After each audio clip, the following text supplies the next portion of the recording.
I'm Gavin, if you haven't met me before, and thanks for joining in. Sarah was competed last year and crushed it in the adventure and had a really cool adventure. And so she's coming back this year to compete again. And one of our Boulder crew, we call them the Colorado Crushers, and she's just had a really cool experience last year.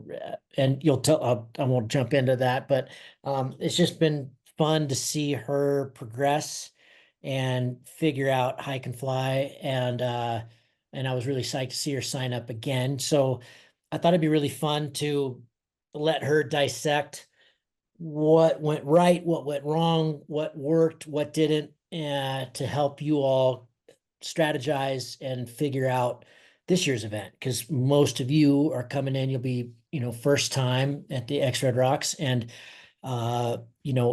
there's a lot you don't know when you haven't done it before, and there's a lot of, I think, feeling kind of overwhelmed, and so Sarah can help you through some of that stuff, but. I appreciate it, and I appreciate you, Sarah, and I'm psyched you're coming back to see what you do this year. Yeah. So I can just introduce myself a little bit. I'm Sarah Crosier. This is my fourth season of flying. I started in 2022. And I guess I've been flying for over like 530 some hours now, but I work for the National Park Service. I'm a climbing ranger, so I've been kind of in the outdoor industry and as an outdoor athlete most of my adult life. So for me, the training part, physically, luckily I can do a lot of that, just in my life in general. Um, so luckily, that's like something that I'm sure you guys have talked about in a lot of conversations in these presentations. So I hope everybody's training is going really well. And for me, I was fortunate that I didn't have to do too much above what I normally do. And so for me, a lot of the learning was really over maps and the routes and getting the waypoints. And so that's going to be a lot of what my presentation is about. But then after that, obviously, you can ask me anything, and you can stop and ask me anything along the way. So this race was my actually very first competition. And, if I had the choice to do it all again, I'd probably do a race to goal competition first, because I was really new to flying waypoints in general. And so I made some big mistakes along the way with that. That cost me a lot of time and definitely made me do worse in the race overall. So definitely recommend that people try to go out and fly turn points if you can, and do some team flying. Let's see, I'll start sharing my screen and kind of go over a little recap here. Sarah, what were the things that caught you kind of by surprise? What were the things that were, wow, I really wish I would have known that? I mean, I had practiced a little bit with flying turn points, but I didn't have the volume on at all when I tagged turn points, and I was so just trying to follow the gaggle and be in the gaggle. And so, I'll get into a little later, but that day that we all flew from Edna, I was like, okay, I'm I launched at the right time. I was with the lead gaggle for the adventure, anyways, and we were going together. And I just narrowly missed the turn point at Delano and kept going. And then I was so far behind by the time I had to realize. But I'll get into that a little bit. Yeah, so I guess just like yeah, paying attention and Mm, paying attention to the maps. uh, cool. So it's all blown up. yep. One thing about being a park ranger is I don't spend very much time on the computer. So that's a first. This is a picture from me in last year's race. Um, cool. So I just kind of did a debrief, which was actually really helpful for me to like while I prepared for this, was debrief kind of day by day and see, where I really did go wrong. And it was cool to pull up some of the tracks. But so oops, more people are trying to get in. Oh, I didn't see that. Where's, uh, I got them. do you see them? Maybe I don't now because I made you host. Yeah, I got them Okay. in. Okay, cool. Okay. So the first day, we had to glide to ground turn point from Monroe, and then we had to hike back up Cove and then fly towards Salina. Um, so it all started off good. Kind of like was one of the first pilots to land at the ground turn point, just headed straight out there. And one of the good things is I had all the good tracks for Monroe and Cove on my Gaia, which is my preferred mapping app. Um, and I had also scoped it out before the race, just to make sure I didn't mess that up. So I definitely recommend doing that. I'm sure you guys have talked about that already. Um, and then this route was, a little interesting because I kind of struggled in the lowlands there. And I think that if you're able to go out and fly this area beforehand and kind of fly some of this terrain, it'd be really helpful because both the days that I didn't do well, other than my mapping mistake day, was getting in these lowlands. And this red line is actually me, and this is the V. Um, so, a lot of people realize that this deeper line works better. And I'm not sure if you'll put the challenge folks that way or not, but um, I'm sure we have other people from adventure in here too, maybe. But um, basically, I really struggled kind of in this area. There's not a lot of great triggers. It's kind of more open and really low terrain. And I got really low, and then I ended up toppling in on the V there. Just to like, Cool. I wanted, I was getting really low, and I was like, well, might as well try it. Like I heard that people had climbed out there before, and it was actually like really great. And I saw Austin Fisher hiking up as I was coming into land because he had bombed out like somewhere over here and had hiked up, and so yeah, I managed to relaunch, but there just wasn't anything coming off, and I don't know. You probably know more about that as a trigger, but that was kind of tough.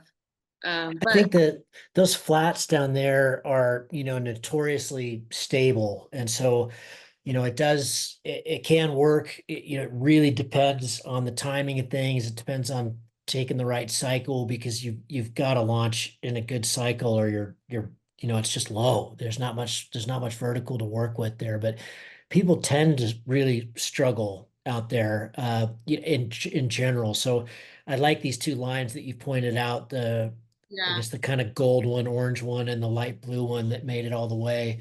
Because it's, that is typically the move, is to move deeper in there. And it's not really that committing.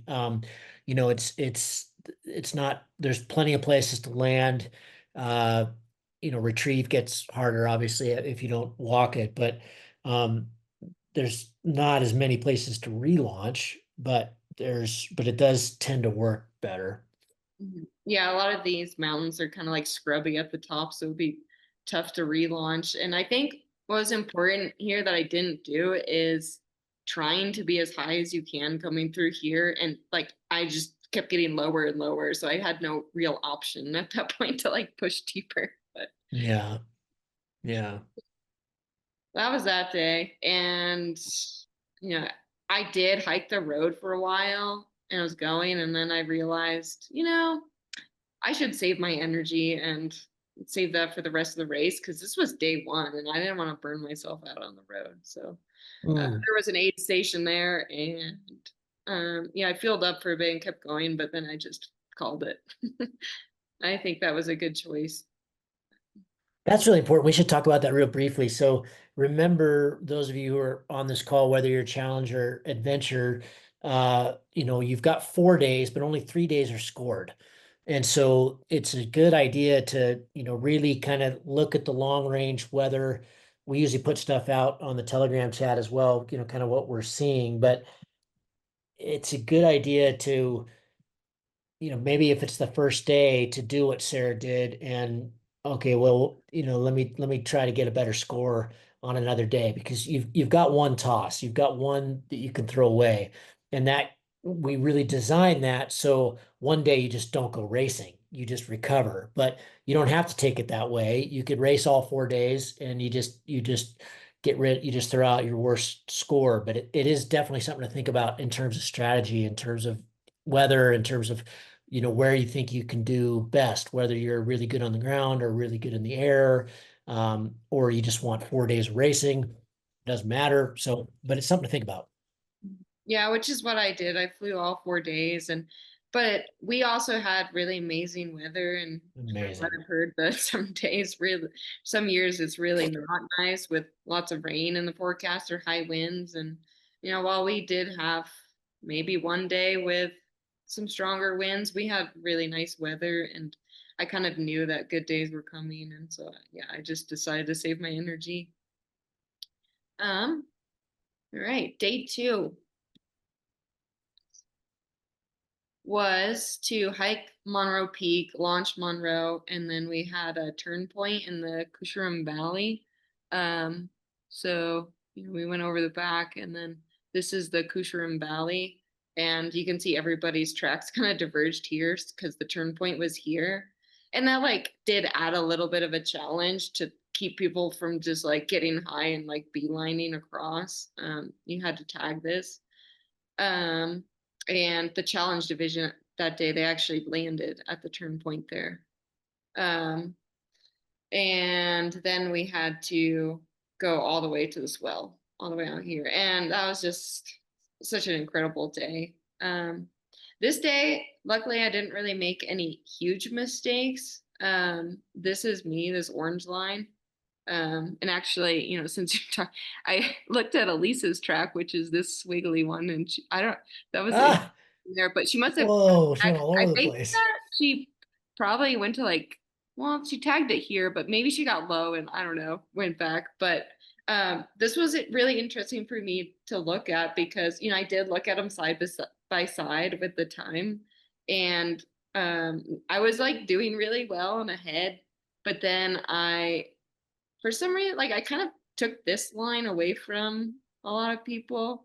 Um, and I looked at all the possible lines the day before, and I fly with Fly Sky High, so I don't have the KK7 thermal maps, which are helpful when you're flying a new area. I'm not sure how many of you guys are familiar with that, but you can always look at that file outside. And sometimes I put like little waypoints on ones that are really good just in when I'm flying in areas I don't know, since I have Hmm. Fly Sky High and I don't have that. But I kind of looked at the thermal imaging for the routes and kind of helped pick my path. But yeah, I was like doing pretty good, and I was actually like ahead of Alyse, even though she ended up beating me that day. We actually converged here, and I didn't see her because I'd been really high. I was at cloud base, and I kind of full barred into this thermal, and I had a blow up actually. And so she saw it because I was tumbling towards her. But luckily, I had a clean exit, but I was a little rattled, and so for some reason I took this hard turn. I don't think I was really thinking straight for a minute there, because I got a little shaken. But Maybe a little hypoxic too. I mean, that was a tall day. oh, I did. I landed that day, and I was pretty hypoxic. Something that's interesting is that Alyse actually flew with oxygen this day because we were able to pick up all of our items, like our extra water on launch that day, because we just had to hike with all of our gear and then we launched Monroe. So she actually picked up oxygen that day, Oh, which, wow. if she had bombed out, she would have had to carry that and that would have been really difficult. But Interesting. I was very hypoxic when I landed that day A because lot of people were. I A lot of was people over talked 10 about that day. most of the day because it was just like at cloud base all through here. Um, but yeah, anyway, I got back on track and yeah, I just ended up being a little slower after I think this like diversion over here. But then, I did end up alone and kind of coming through some of this lower terrain, and it was all working well, and it was just so beautiful, But I was by myself, so flying slower. But I did make it all the way to goal that day, and it was just one of the best days of my life. It was so cool. Ah, cool. This Yeah. is probably a good just quickly segue fire stuff. So this this route that Sarah did last year, basically we know that you can't see my cursor now, but the if we kind of look at that Monroe Peak zone, that whole high terrain where Monroe Peak is, that whole area, we know Cove is already okay. Monroe Peak won't be okay for the wide open, which starts on Saturday, but it will be, I think they're saying the 20th. So this zone will be the launches will be available to us. We think it's very unlikely to have any of the terrain east of Monroe Peak to the Cushram Valley, that 24 road that we had that waypoint in, is not going to be taskable. What I mean by that is there's no TFR. We could fly over it if we were just flying XC, but we don't think we're going to be tasking in there because we can't come get anybody. And I think it's going to not be very nice walking in this whole zone with the fire and all the ash and black and everything else.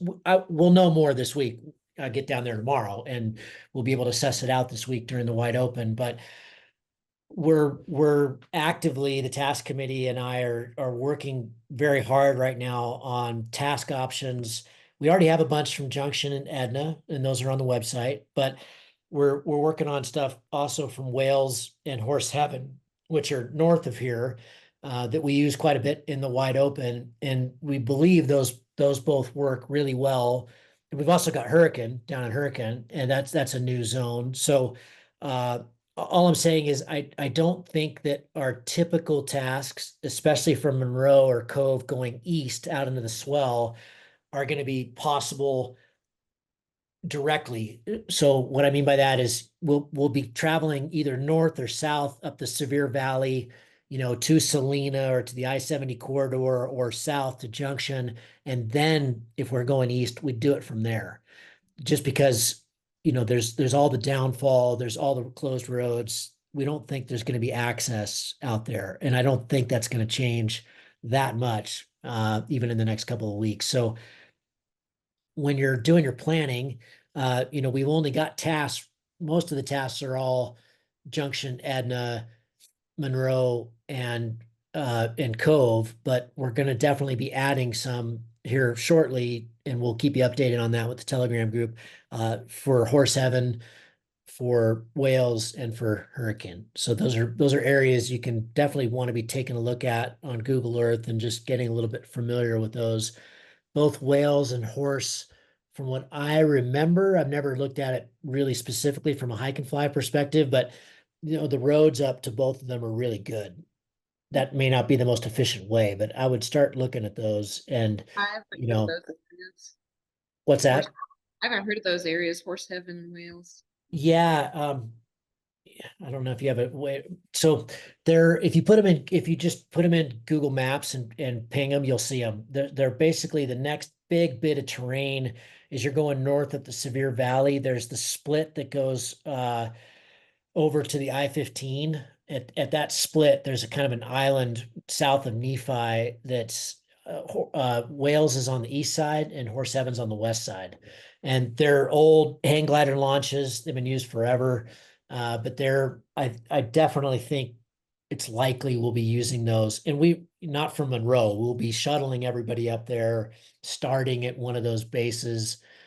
Horse is better in a kind of a westerly flow, and Wales is better in a no flow. It's an east facing launch. It works great, but if there's a strong westerly wind, you can't get off it. So they'll, like it always is, it'll be weather dependent, but these are places that, would be good to take a look at. Hurricane is the main launch down there. There's one called Molly's Nipple, and there's I've another one called launched. Flag Launch. And Flag Launch is our main waypoint because Molly's is really tricky with cars.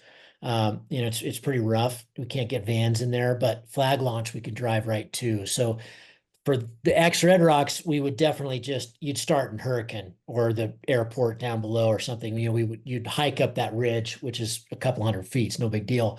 But the launch, or sorry, the start of the race would be somewhere down in town, and you'll get up to the top of that. And then, from there, it's a pretty sweet flight or ridge soaring flight down in the Grand Canyon, or you can bench up out the back and go out towards Zion. It's a really cool arena. We've just never done any hike and fly out there. Yeah, that'd be amazing. That'd be cool. Okay, Uh, sorry. I'll shut up yeah. now. Yeah, no, that was all good information. Yeah, I'm looking forward to hearing more about what happens with the wide open and we you all fly. Yeah. Okay. Cool. Day 3 was another really, really cool day. We got dropped off like 1,200 feet from the summit of Mount Etna. And then we hiked to the summit of Etna. And then we had to tag Delano Peak, this is the day I was talking about earlier. And actually, this was the day that I had the most lesson learned. I made a lot of mistakes this day, but had an incredible day anyway. And then we had a ground turn point that we had to land at near Junction, and then we had to reach goal in Monroe. Um, so yeah, it was like pretty easy hike to the summit that day, and we got there early before 11, started launching. Like I said before, I was keeping pace with the lead gaggle with Austin and Alyse, and we made our way over to Delano. I don't have a track of that part of it, but I narrowly missed the Delano turn point. Like I said, I was like so excited. I was just flying with the gaggle, and then I got too into the team flying, and the gaggle was leaving. So I was like, well, we hit it. It's time to go. And it wasn't until I'd been gliding for I don't know, probably like 10 minutes that I was like, oh, I missed the turn point because I like finally looked down. I'm like, where are we going? Because I was just flying with them, and I was like, well, we're all together. Ah, So I was like, oh damn, I missed it. And so it's like, okay, well, obviously I have to turn around because otherwise my day ends here. So I turned around, went all the way back and got it. And then I had to chase to catch up. But then, obviously I was alone at that point and so much slower without the gaggle. And so, yeah, I actually looked at everyone's times with the track, and it cost me 30 minutes, which is huge. Um, and so then, I was like flying alone, and I actually still caught up to some people, and there's a ground turn point we're heading to. So we kind of all got in the valley there. And yeah, went and landed. But this picture here is the turn point of the ground, and these little squiggles are where I spiraled down. And so I flew through it. And if you have fly sky high, I don't know what happens with XC track, but it doesn't differentiate whether you flew through or landed on a turn point. And so it changed color, and I landed here. and everyone was packing up right here next on this side of the road. And so I just packed up there, and I did not like look to make sure I walked through that cylinder. I just like landed and packed up where everyone was packing up. So unfortunately, this day my score got cut off here, even though I made it to goal. So that was really, really disappointing. So Oh, shoot. I didn't do very good that day. And it just, I think it's something that's different than, kind of like the premier hike and fly races, like XP or X Alps, where there's a signboard. There's nothing in this cylinder. Like it's just an open field. So I don't know. I think it would be cool if there was like a flag or something on the ground. Hmm. Because, Yeah. but Yeah, like, I didn't know that. yeah, that was kind Hmm. of a bummer. But it's like, it's So hard. wait, so this one you had to hit on the ground? You couldn't fly Yeah, through it? it was a ground turn point. Ah, okay. Gotcha. So yeah, that was like the biggest bummer of the race for me. Um, so yeah, I didn't actually get this information until I reached goal. So maybe some things would have been different for the rest of the day, although I really enjoyed the adventure I had the rest of the day.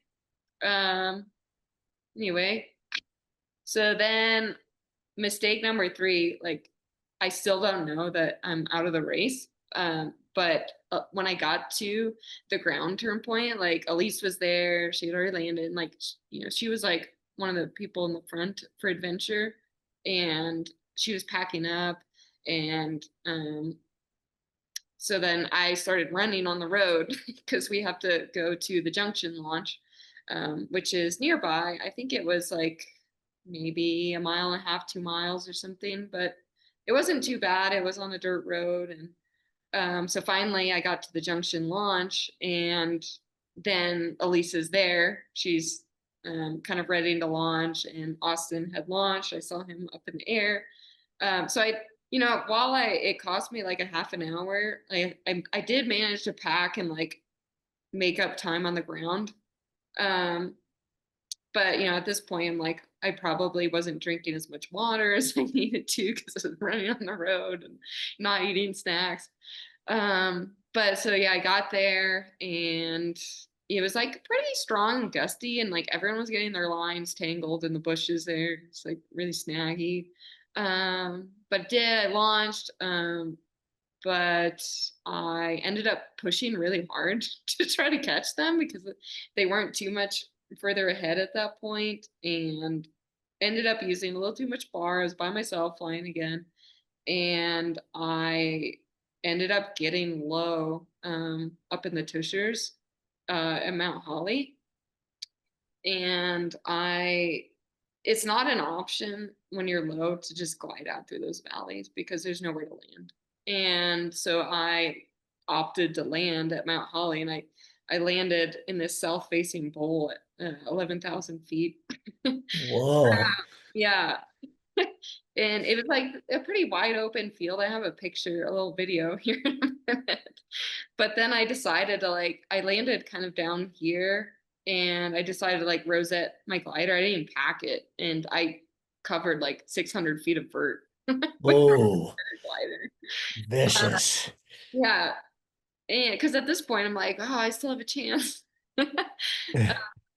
And just I relaunched there. It was a good spot, but if you look at this, you can see how much I struggled. And thinking about it now, like you gotta realize I was like in such like this race mentality. I'm like, this is an east facing slope, and it was almost 3 o'clock, I think. Uh, Hmm. Wrong aspect. well, yeah, exactly. I think maybe this point is at 3, but yeah, it was the wrong aspect, and like no wonder I climbed out on this east facing slope, but not the best time of day to do it. uh Hmm. the reason why is I didn't want to hike all the way to the summit. So yeah, Hmm. I launched like down from it some. And I also didn't know what it looked like on the other side of the mountain. So anyway, I was struggling here. I should have contoured around in hindsight and gotten more on the south side, but I I'm like a pretty still new pilot last year as far as this kind of racing goes. Um, So let's go to the next one. There's Sarah, there's a couple things I'd love to comment on there that just for everybody else. I mean, it's quite obvious, but there's, uh, we have a saying in hike and fly that often slows pro. And it's like driving a boat into a marina. The guys that come in really hot and fast are often the ones doing a lot of damage. So this is a mistake that Sarah made here that I made so many times in all my X Alps campaigns because you get rushed and you're excited about keeping up and racing and but little mistakes end up costing you so much more time that if you just slow down and make sure you're hitting the waypoint, make sure you're at the right aspect. There's another rule that unless it's 50 meters, usually rosetting is way more strenuous than packing it away. You should be able to pack your wing up in 4 minutes. And so, it's just not that much time. It's just so much easier to deal with your stuff with it on your back. But it's so tempting. It's right there. I'm just going to go right there. But just take a sec, slow down, figure out the vert. What's the most efficient way to move? Because when you've got your helmet on and your wings over your shoulder and there's a little bit of breeze that's tossing it around and suddenly that little bit of vert is incredibly strenuous. And then you're trying to fly a paraglider. And so, you're already tired, you're already dehydrated, you're already you're being stressed from the race and from everything that's going on. And so, look for places where you can remove some of that anxiety and some of that stress. And, often it just feels like you need to rush and move. And when you notice you're getting in that frame of mind, just chill, just sit down, remove that, because it's just, I guarantee when you're rushed, you'll end up costing yourself a lot more time than if you just relaxed, take your time, make good moves. Uh, I actually learned a ton in this year's X Alps just as a media person watching the best of the best, how slow they were, how relaxed they were at launch, how, unfazed they were by back in my day, I was always rushing, and it's just you just because the race is so fast. But I learned watching Lars and Kriegel and Simone and those guys and Aaron that they're waiting for it to turn on. They're not in a rush. They're taking their time. They're making sure their gear's solid. They're making sure they're in the right headspace. They're making sure they're hydrated because you want to fly well. When you're in the air, you want to fly well. Yeah, that's all such a good point because if I hadn't rushed after landing at that initial ground turn point, maybe one, I would have realized that I was 50 feet outside the radius and wouldn't have missed that. And two, I would have drank some water and chilled and not been in this like worse frame of mind. And then, also waiting on the launch at Junction and also being more patient in my flying as I was heading out that way because if I hadn't bombed, like I would have stayed a lot of time. Yeah, it didn't end up mattering in the end of this day since my race ended early, but it very well could have. Hmm, cool. But anyway, the rest of the day it ended up being really gorgeous and kind of like I ended up taking this very deep line, and I think part of that was because I was kind of far behind. Like everybody that had been going to glide out at this point probably was gone. What did happen with a lot of the people in the race this day is they kind of went like straight out from here and they got in this low terrain and a lot of people ended up landing and having to hike it in. Like, I don't know, all throughout kind of any of this, people landed along the way and some made it, some didn't. I was like flying over some people at the end who were hiking it in here. But yeah. Let's see. So let's see. I think this is a video from where I landed that day. So I ate a few steaks, and then I was trying to push too hard to catch up with my friends, and I landed down there in that valley. And I hiked up, and I'm gonna relaunch. It's not a beautiful spot, so I've given up racing, and I'm just gonna make it down safe. Yeah, because like at that point, I'm like, well, I don't think I'm gonna have any sort of competitive time, but like you're still way back there, and there's no access, and I kind of had to just get out at that point. Um, Cool. Thanks, Sarah. That was great. It's good to I didn't know that about the turn point. Maybe I did at the time, but I'd forgotten, but that's super good to understand these things. Nate likes to call those schoolboy errors, and they're just earth shattering. They suck so much. And those, but this year, if we had a ground turn point, just like put a little flag there, yeah, like make if it sure, yeah, make sure you get it. But yeah, that must have been super annoying. But thanks for sharing that. That's great. Alyse is Great here learning. now too. Yeah, hi, Lise. Comment on anything, or you can do your own presentation. Hey, yeah. I Thanks, just got Sarah. off work, so I don't have like I didn't really prepare like a slideshow. Looks like Sarah did. Um, Don't but I'm worry, happy I to did a talk lot of this about some over stuff. time. Let's see. I don't remember this one. Were Oh, you guys so are this you guys talking through the flights one by one or? I went through my days one by one, but I didn't go and review the last day very much. So the last day was similar to that first day where we had the fly north, and it was all in that lowland terrain. Um, but that day there was actually a turn point in the air that forced you to go further into the valley. And we launched Monroe. It was like super on right away. Everybody was like at 17.5, like immediately. And I started pushing north, like, because I was obviously as high as I was going to get. And um, I think what happened is the lower terrain wasn't super on yet. Yeah, at least you should talk It was about this stable. too. But Oh my God, I yeah, ended it's up being definitely like worth it now. 2,000 feet above Alyse and Patrick Cannon, who both were like some of the only two that made it to goal that day. Um, but like obviously it was like so high. I was like, well, I'm not gonna go down there. They were like on the terrain, like barely above it, like working together, and it was working. But like it's not like I was gonna go down there. I didn't think they were actually gonna make it.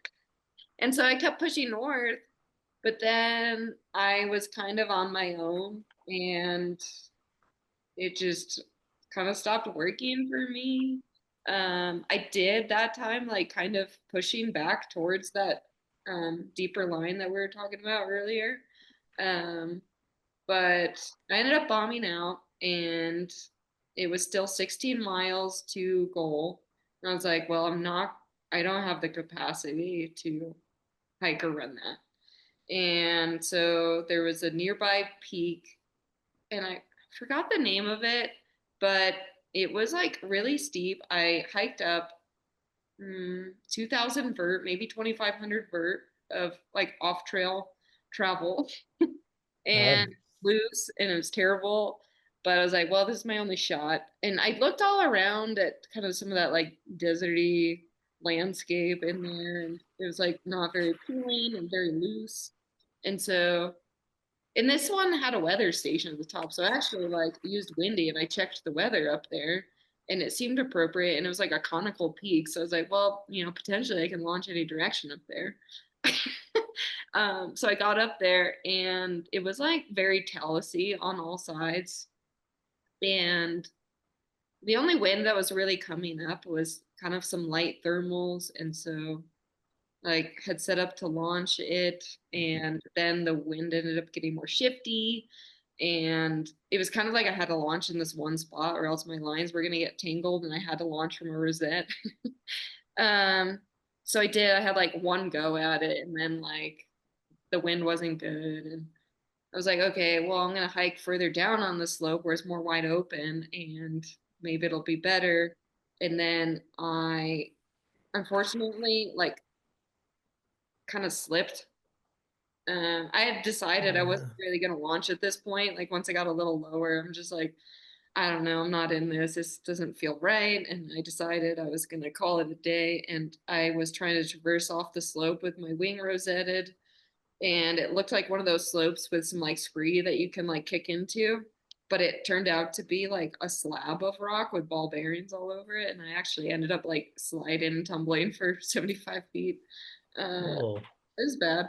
It kind of, the race was over, but definitely would have ended my race because I damaged my wing.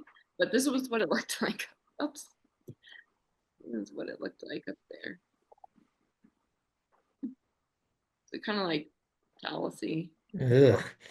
Yeah, Anyway, yuck. so lessons learned from that are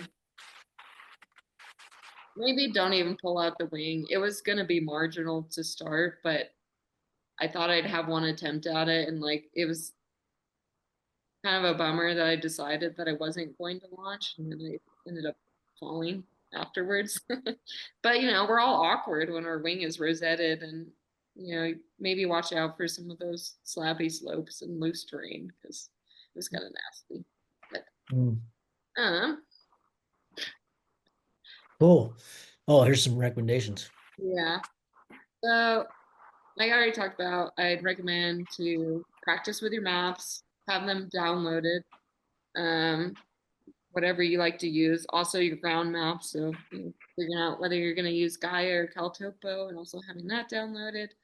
Practice flying the turn points if you can, and you practice team flying with your friends if you can get out beforehand, because I think that's really important too. And planning your route ahead of time, like as soon as you know the task. Fly the area if you can, and scope the common routes both on the ground and in the air. So like wherever we're going to launch from, maybe knowing where the house thermals are, being comfortable with all your equipment and like packing it. I never got to the point where I was packing my equipment in 4 minutes, but I should have practiced that more probably. And maybe that one day instead of rosetting, I would have packed.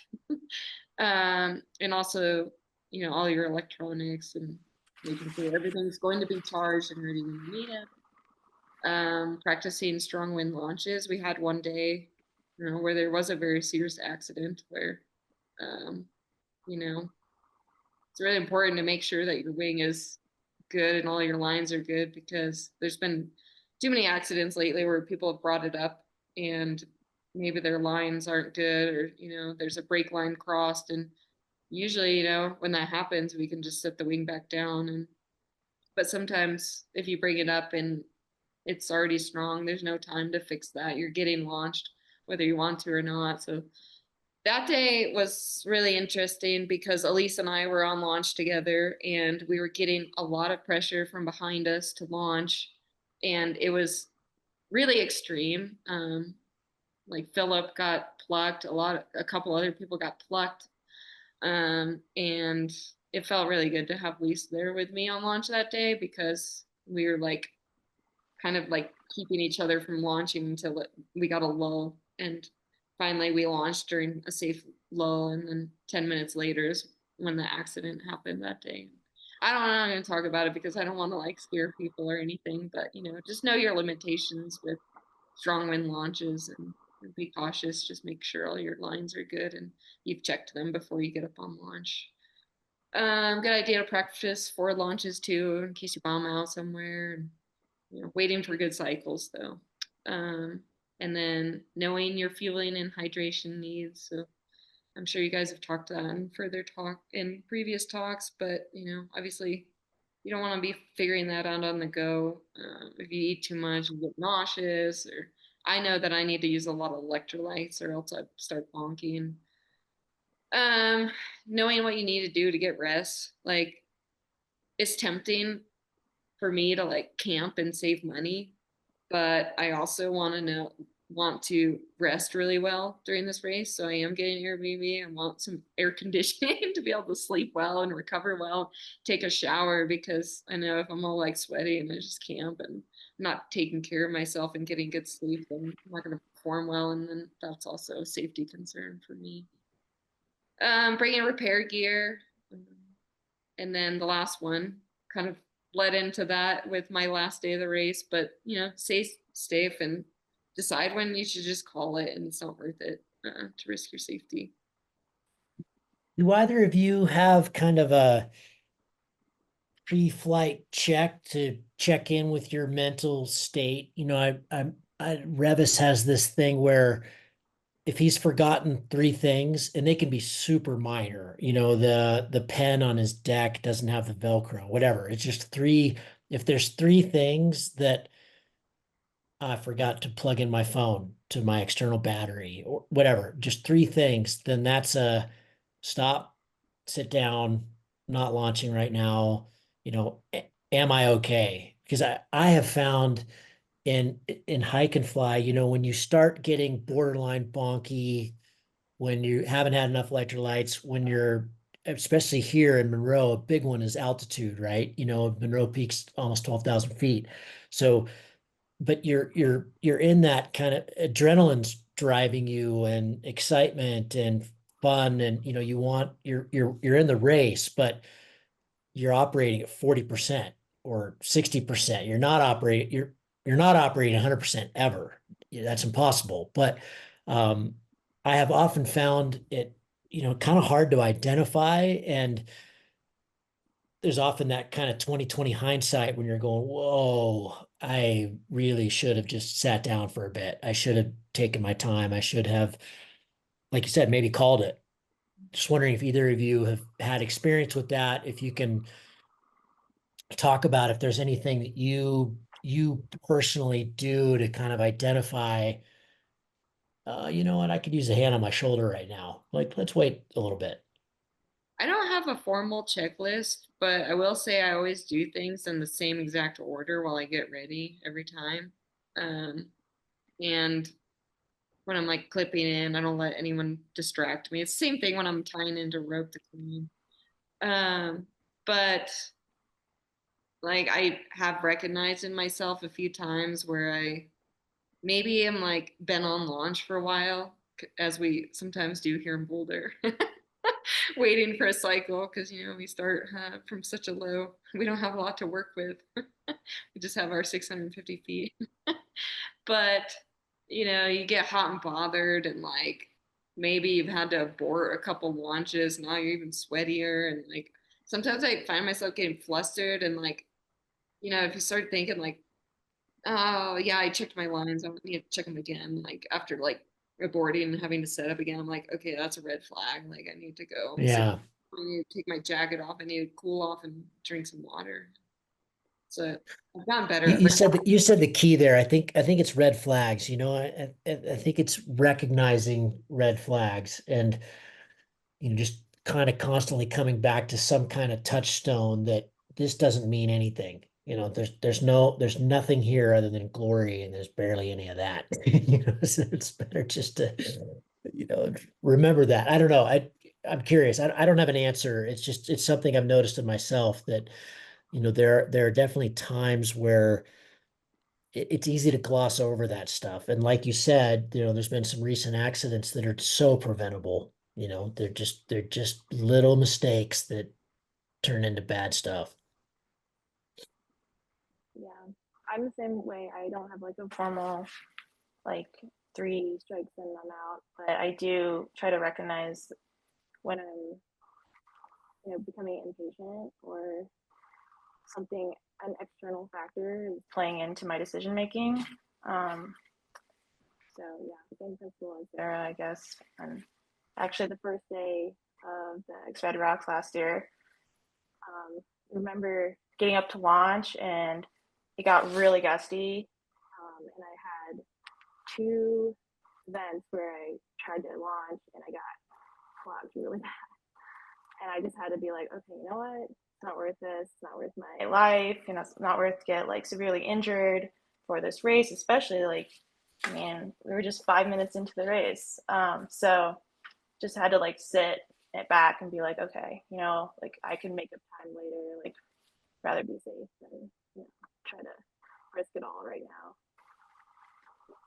And also to emphasize the point of getting stuck in the in the moment where you're like getting annoyed or irritated or hot on launch, and you go to launch and it doesn't work out, and then you end up, not rechecking your systems again, your lines, your V's, and everything.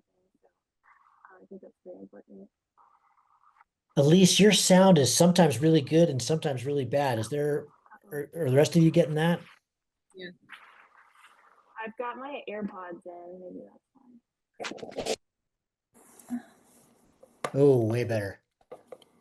Yeah, that's it. Thank you. Is that better? Way better. Thank you. Okay. Awesome. Sorry. Blah, blah, blah. No, that was good. I could hear you. It was kind of in and out, but no, that was Okay. great. Well, hey, we don't have a ton of time left, but Sarah, thank you. Alyse, let's just switch to you, and maybe rather than doing it day by day, I don't know what you wanted to talk about, but you had a wicked last day. But maybe just a summary of what was right about the prep, what was wrong, what are you doing differently this year? What are the things that kind of caught you by surprise that, like Sarah talked about, some of the things that, missing that turn point, having maps downloaded, things Yeah. that, you'll now that you're coming in more as a veteran, are things that you wish you would have known. Most of the people listening, this is their first race. What are the things that you Yeah. can help them out with that would help, help in their preparation? So the first thing that I would say is nutrition, like very, very important to stay hydrated and to stay up with calories and carbs while you're hiking, even if you don't feel like you need them. Say like every hour you should be re-upping on your nutrition. That was a big thing I learned actually prior to the race. I decided to hike Cove just to warm up and get the route finding. And I completely bonked, and I was like, oh my gosh, I'm not prepared for this race at all. And I also just didn't like eat anything or drink anything on that hike. So learned that lesson early on, that was like very important. This year I'm training a lot more on the ground than I did last year because there's no way we're going to get that good of weather again. So That's true. yeah. That's true. So I'm trying to prepare for that. And just very excited about the race. So, and then in the air, I think, there's a patience is probably like the biggest thing I learned. Like just be like, it's kind of like you're flying XC. You're not really gaggle flying or anything. You're just kind of flying your own flight out there. And like patience is your best friend. I feel like even if you think you're behind, you could be like, you have no idea where you're at in the race. So it could take you by surprise at the end, which it did at the last day for me. I thought I was like coming in dead last. So that was honestly such a huge surprise and shock. So I guess those are my main takeaways and lessons that I've kind of been thinking about from the past race. Mm, mm. Yeah, I said before when I was hanging out with the kind of the leaders on their last big day of this year's X Alps, it was really, and I flew with them quite a long ways towards the Lermoos turn point. It was really interesting to watch how patient they were. It was on, it was working, it was fast. But they were not in race mode at all. They were working together as a team. They were gaggle flying. Once they got to Laramouche and got back in the air, they all talked about, okay, now it's time to throw the hammer down. But, it was really interesting to just see the perspective of how important it is to stay in the air. That if you might sacrifice a couple K an hour in terms of overall speed, but you're gaining not walking, which is huge, which is way faster than walking no Right. matter what. And so it was, the Yeah. what they all focus on so much is staying in the air at all costs, just staying up. Yeah, I agree with that. And I think because I was a little bit slower on the ground, it ultimately maybe helped me out a little Mm, bit because I ended up launching later in the day when it was mm. higher top of lift or unstable. So it's not necessarily a bad thing if you're falling behind on the hike up to wherever we're launching from. Mm. Yeah. The other thing I would, what I have noticed in, just meet directing all these races is, but especially in the X Ups, is people are going to make mistakes. Everybody is going to make mistakes. Right. So Yeah. if you fall behind, if you blow it, if you do something wrong, stay super optimistic. You just have no idea what's going to happen, and just don't give up. Just keep pushing and keep being smart, staying in the air. Like yours was the last day. Were you first or second that last day? That was a big day too. I mean, it I was was behind a hard Patrick. day. Yeah. Yeah. I mean, Yeah. it was just so cool. I was up at the pro goal that day, but just watching the live tracking, I mean, you just stayed in the air, and it was Somehow. awesome. It was amazing. It was hard. It was a hard day to stay in the air. Tanguy bombed and really good pilots bombed that day. And you just kept making work. So that was, Yeah, yeah, it was perfect desperate. example of what we're talking about. Yeah, it was desperate. It was desperate. And it always is I was, going that way. It's always tough. yeah. There, that I-70 corridor just swallows people. And yeah, it's hard to Yeah, it get. was pretty brutal. I was looking at my track today trying to like remember my flights, and at one point I was 22 meters off the ground, AGL. Somehow, don't know, yeah. That's the definition of a low save. That's fantastic. Yeah, I think That's great. yeah, that was pretty crazy. Awesome. Awesome. Um, let's do just, we got a few more minutes here, but let's just do a Q&A. Anybody in the audience have anything for Alyse or Sarah? I have a Laura. question. How do you handle your electronics? So what like electronics are you flying with? And then how do you handle like the transition between like some of them you use while you're hiking, some of them you use while you're flying, some of them you might want access to while you're flying if there's an emergency, but kind of what's your system? I'm using my Fly Sky High in the air. And I think they just made an update where you can, it's like a hike and fly The hike setting, and fly mode, yeah. which they didn't have last year. So honestly, I was really bad at tracking my ground distance. And I actually wasn't able to. I was trying to use my Garmin watch, but it kept like, I kept hitting it in the air and it stopped the track. So, yeah, I think I'm probably going to use that this year though, the Fly Sky High, and then make sure I have like external battery power, and then a Garmin InReach and Xtracer. So those are the only things that I have with me. And do you keep some of like do you keep your inReach stowed while you're flying, or do you pull it out? I keep that on my flight deck, and then I think I was transitioning that to my the outside of my bag so that it could send Okay.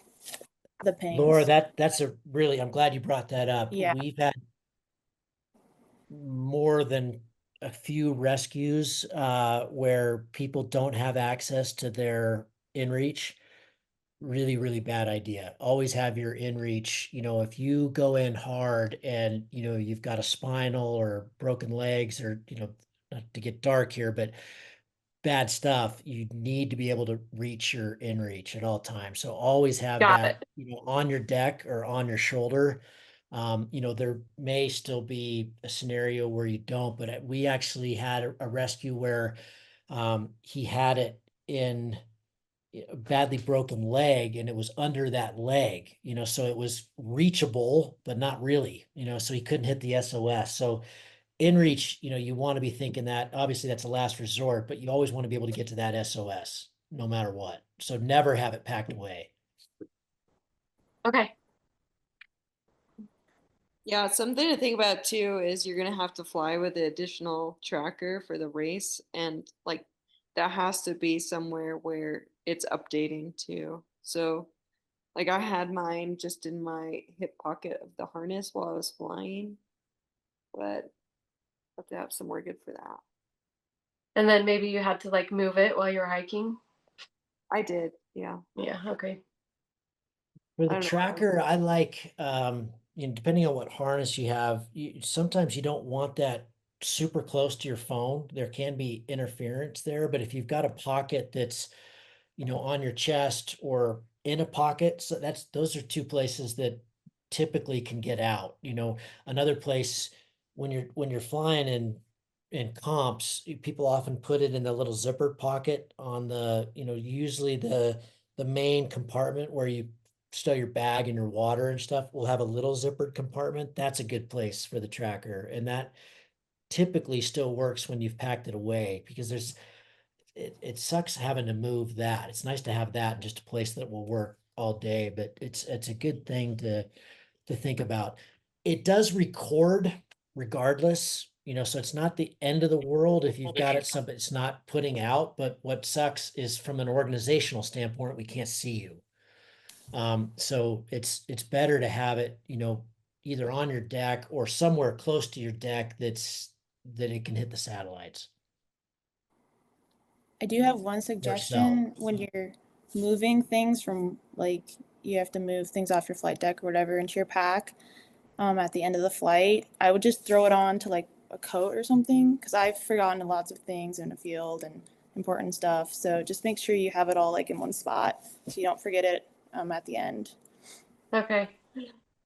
People lose their trekking poles all the time in this race. They leave them and they fly away.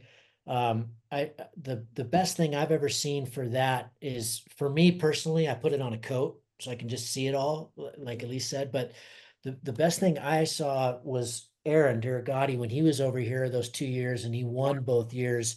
It was always in Italian, so it was quite cute. But there's 9 things he has to pack. Un, deux, trois, whatever. That's French, but you're counting. You've got a system for keeping track of all that stuff because I guarantee you're going to leave something in the dirt if you don't do one of those 2 things. You got to put it where it's obvious, but also, have a way to track. There's not that many things. We don't have to track that many things in hike and fly, but just start working that between now and the comp. So you've got your trekking poles, you've got your goggles, you've got your water, your electrolyte, whatever it is, your things that you need that need to go with you, your camera, whatever it is, your inReach. Just make sure you've got a system to track that stuff. You wouldn't believe how easy it is to lose shit.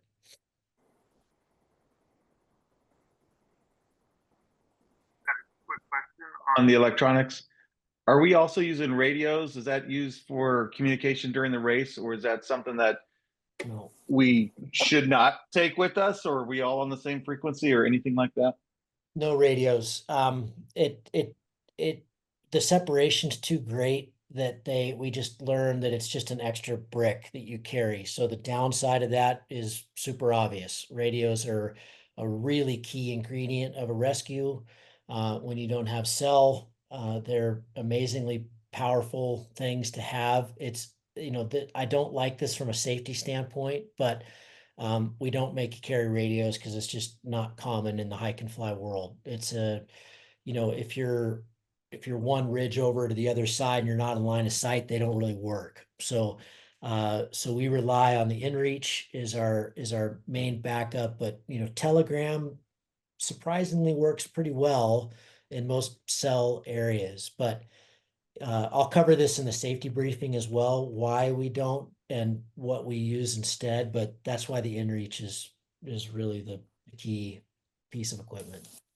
One other question I have about water and staging water. I think you mentioned that there might be like a bag that's staged up at Cove or some other top of the hike or something that might happen at the beginning of the day. Yeah, so what's that like? First launch of the day. So we always start in the valley somewhere, whether that's Monroe or somewhere else. And you're allowed to put whatever you want, O2, oxygen, extra food, extra water, whatever you want in a bag. That goes in my truck and I'll bring it to the first launch. So the hike to the first launch, typically the first waypoint, is bare minimum. You can take as little as you want, a little bit of water and whatever you need to hike with. Everything else can go in my truck. And then I'll meet you at the top. The caveat is it might turn on halfway up the slope and you want to fly up and tag that turn point that way. So then you've got to go there to get that stuff. So I've seen it where people don't do that because they think it might turn on and they can launch low and fly up and tag that turn point. But anyway, that's the one place that day where you can do that. From there, you don't have to take everything. You know, you can put whatever you want in that bag, but take whatever you want. But from that point on, you really should be totally self-sufficient. The reality is we're always going to have one or two resupply stations down course line at another valley turn point or another obvious place that people would be, but it's not guaranteed that you're going to get there, right? So you need to have enough water, enough food, enough supplies, enough battery, enough headlamp, all that kind of thing that you may not get to that resupply station. Whenever possible, certainly in a safety scenario, we will try to resupply people. Just you message us, hey, I'm struggling, I'm in bad place. I need something. We'll try, but it's not guaranteed, and there's usually going to be a time penalty with that because it's a self-supported race. With that, I have a question maybe for Sarah and Alyse. How much water did you bring on a task day, and how did you stage it? I typically had like 2 liters, but that was like when I launched. Maybe like my Camelback is 2.5. So like if we knew we were hiking up to the water, generally I would have like a liter, maybe a liter and a half. But you should know yourself and like how much of the boat is and how much water you're gonna need and how much the temperature is.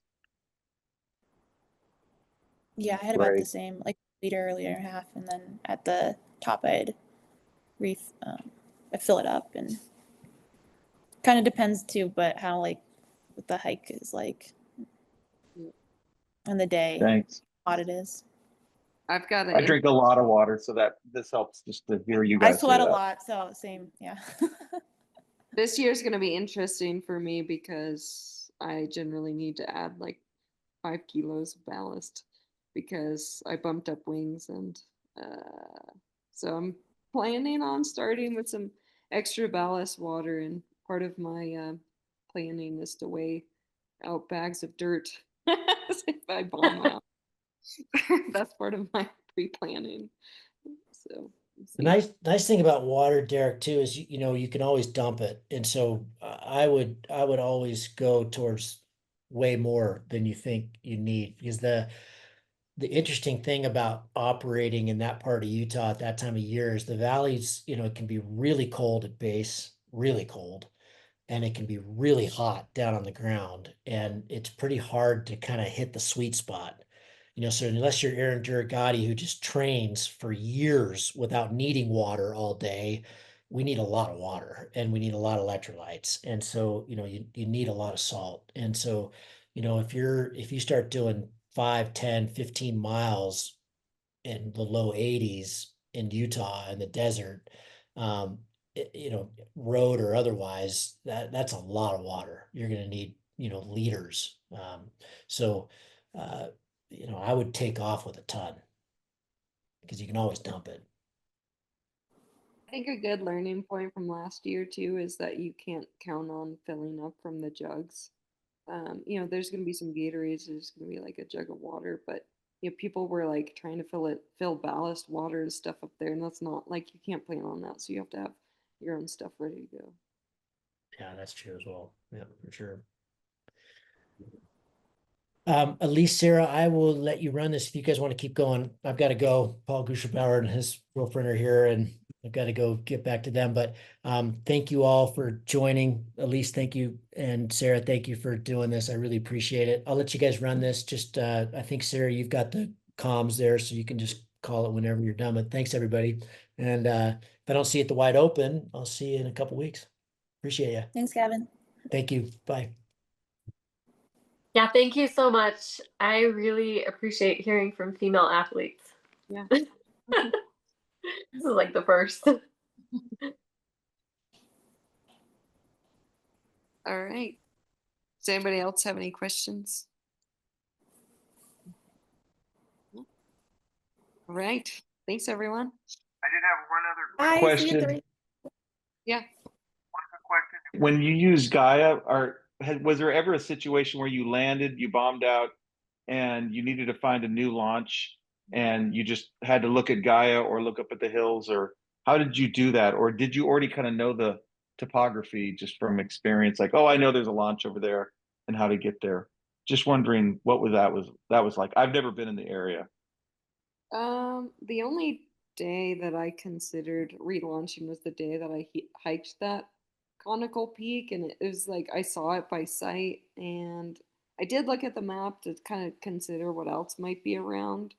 Um, Something though that's interesting is the service wasn't good enough there to like look at Google Earth, which is what I really needed to like see what it really looked like. Cause like, yeah, you can look at the topography, but what if it's all vegetated or like there was talus, like I was on top of the peak that I hiked up, you know? So um I think really studying things on Google Earth beforehand if you can, or you know, maybe have that app as well. And like if you have service you can pull it out would probably be helpful. But also like checking Windy for the live winds and stuff. Really consider it.